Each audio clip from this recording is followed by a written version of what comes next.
একবার এক গণ্যমান্য শহুরে ইঁদুর এলো এক সাধারণ মেঠো ইঁদুরের কাছে। মেঠো ইঁদুর বাস করত এক মাঠে। সে তার অতিথিকে খেতে দিল যা তার ছিল মটর ও গমের দানা।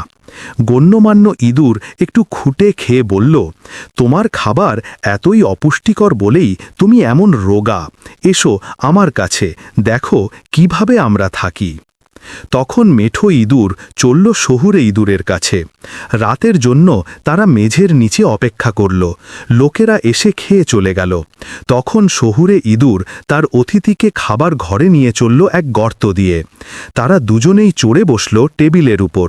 সাধারণ মেঠো ইঁদুর জীবনে কখনো এমন ভালো খাবার চোখেও দেখেনি। সে বলল, তুমি ঠিক বলেছ, আমাদের জীবন খুবই খারাপ, আমিও শহরে বাস করতে চলে আসব। একথা বলতে না বলতেই টেবিল কেঁপে উঠল, আর দরজা দিয়ে মোমবাতি হাতে নিয়ে ইঁদুর ধরতে লোক ঢুকল ঘরে। তারা কোনো ক্রমে গর্তে ঢুকে নিজেদের বাঁচাতে পেরেছিল। না, বলল মেঠো ইঁদুর, এর চেয়ে আমার মাঠে বাস ঢের ভালো। সেখানে এমন মিষ্টি খাবার নেই ঠিকই, তবে এমন ভয়ের কোনো কারণও নেই।